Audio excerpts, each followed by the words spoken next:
बुद्धाय धम्म बंधुओं,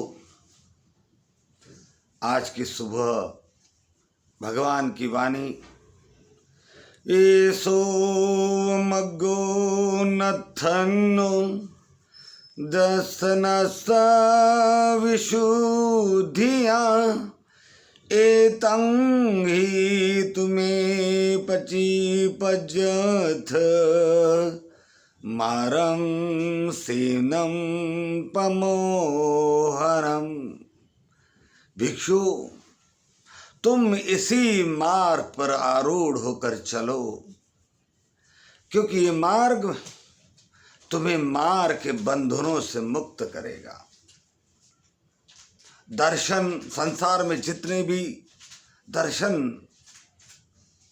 उपलब्ध है, सबसे श्रेष्ठ यही मार्ग है जो तुम्हें निर्वाण और संबोधि की तरफ ले जाएगा।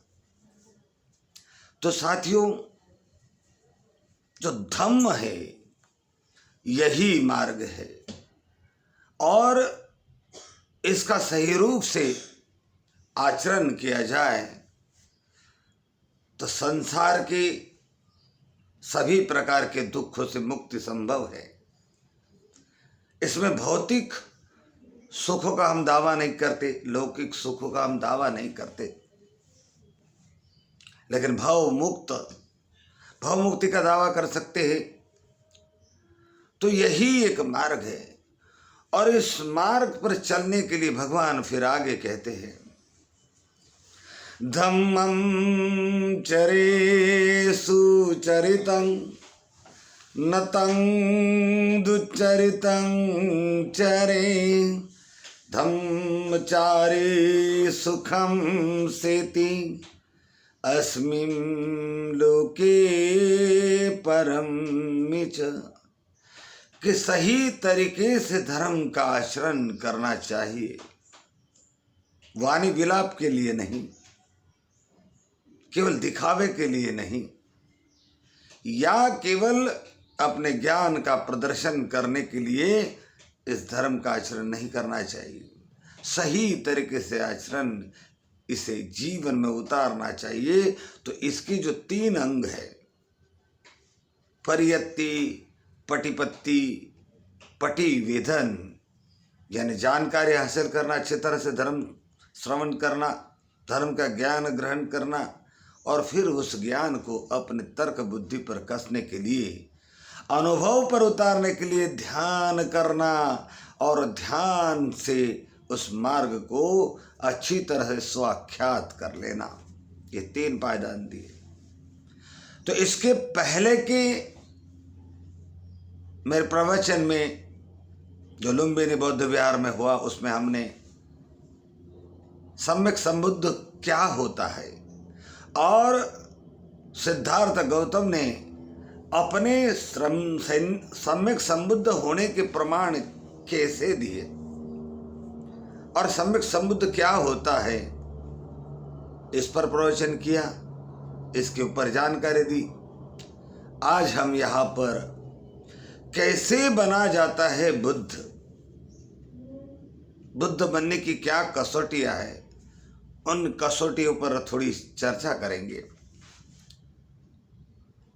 तो साथियों, भगवान ने 10 पारमिताएं दी। इन 10 पारमिताओं को पूर्ण करने वाला व्यक्ति निर्वाण को प्राप्त होता ही होता है। लेकिन इन्हीं 10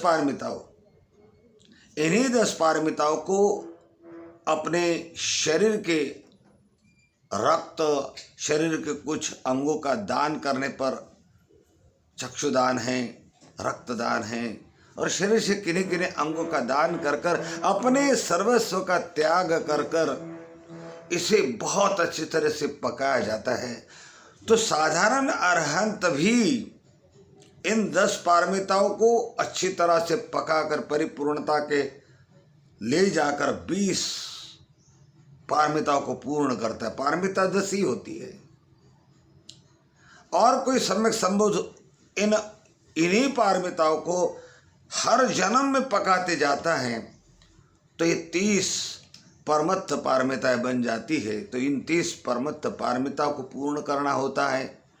इसके साथ साथ साधारण व्यक्ति को भी निर्वाण प्राप्त करने के लिए, किसी अरहंत व्यक्ति को भी हर एक के लिए 10 संयोजनों से मुक्त होना पड़ता है। तो सबसे पहले तो 10 संयोजन ही आते हैं। और 10 संयोजन क्या क्या है?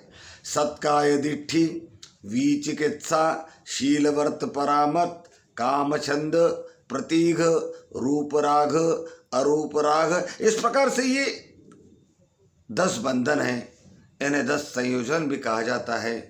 ये निर्वाण के मार्ग में बाधक है। तो इन बंधनों को जब तक हम हटाते नहीं, इन बंधनों से हम जब तक मुक्त नहीं होते, तब तक हम उन 10 पारमिताओं को भी परिपूर्ण नहीं कर सकते। तो साधना में क्या करना होता है? साधना में हम इन 10 बंधनों से ही मुक्त होने का प्रयास करते हैं। तो सबसे पहले हम जब ध्यान करते, साधना करते, तो सबसे पहले हम काया में कायानो पश्यना क्यों करते हैं? क्योंकि जो सत्काय दिट्ठी बंधन है, सबसे पहले का बंधन सत्काय दिट्ठी, क्या अपने शरीर को नित्य मानना, ध्रुव मानना, अपने शरीर को आत्मा मानना, अपने शरीर में आत्मा है और ये शरीर के प्रति मोह करना, आसक्त रहना, इस बंधनों से मुक्त होना पड़ता है। तो इस सत्काय दिट्ठी, अपने शरीर के प्रति आसक्ति, विचिकित्सा, जो मार्ग भगवान ने दिया है, क्या इस मार्ग पर चलकर मैं भव बंधनों से मुक्त हो जाऊंगा या नहीं, या मैं कोई गलत मार्ग तो नहीं अपना रहा हूँ? क्योंकि पूर्व के जो मान्यताएं होती हैं, उन मान्यताओं का लेप लगा होता है और वो लेप तो हुआ है ही, ऊपर से ये बुद्ध की वाणी। तो विचिकित्सा, कई सारे शंकाएं मन में पैदा होती है और तथागत के मार्ग के प्रति, तथागत के प्रति श्रद्धा नहीं होती और उसके बदले शंकाएं, अविश्वास उत्पन्न होता है। इसे विचिकित्सा कहा जाता है। और तीसरा बंधन है सत्काय दिट्ठी, विचिकित्सा, शील व्रत परामर्थ। ये मार्ग कहो या किसी अन्य श्रम परंपरा का कोई मान्यता का मार्ग हो, किसी भी एक शील या किसी भी एक मान्यता के साथ चिपक जाना और ये मान बैठना कि इस सिद्धांत को कि परिपक्व कर लेने से मैं इस संसार से भवमुक्त हो जाऊंगा, ये भी भ्रम है। तो ये भ्रम जाल है, इस भ्रम जाल को तोड़ना होता है। तो 10 बंधनों को तोड़ना होता है। 10 बंधन तोड़ने के बाद ही कोई व्यक्ति अरहंत होता है, निर्वाण प्राप्त करता है, सम्यक संबुद्ध बनता है। तो पहले 3 बंधन सत्काय दिट्ठी, मैंने उसका अर्थ बताया कि काया के प्रति आसक्ति, काया के प्रति मेरे काया में आत्मा है, ये मानना, ये मान्यताओं को खंडन करता है। सत्काय दिट्ठी, ये काया से भ्रम काया के भ्रमजाल से मुक्त होता है। विचिकित्सा यानी सारे शंकाओं का समाधान कर लेता है और शंकाओं से मुक्त हो जाता है। शील व्रत परामर्थ, दूसरी मान्यताओं का या पहले की मान्यताओं का जो लेप लगा है उसके कारण ये मान बैठता है कि किसी एक सिद्धांत के साथ जो चिपका होता है उस चिपकाव से मुक्त हो जाता है। जब कोई व्यक्ति इन 3 बंधनों से मुक्त हो जाता है तो पहली अवस्था सोतापन्न अवस्था को प्राप्त करता है। और जब कोई व्यक्ति सोतापन्न अवस्था को प्राप्त करता है तो मुक्ति के प्रभाव, भव बंधनों के मुक्ति का जो प्रभाव है, निर्वाण का जो प्रभाव है, संबुद्धि का जो प्रभाव है, उसमें लीन होता है। इसके आगे 2 बंधन हैं। काम छंद, सत्काय दिट्ठी, विचिकित्सा, शीलव्रत परामर्थ, काम छंद, प्रतीग, ये 2 बंधन हैं।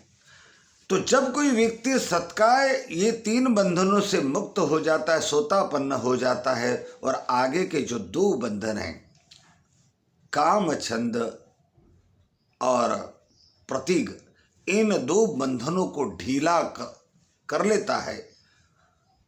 इन 2 बंधनों से मुक्त नहीं हुआ है वो, लेकिन इन बंधनों को उसने कमजोर कर दिया है। अभी उखाड़ने के फिराक में अभी उखड़ जाएंगे।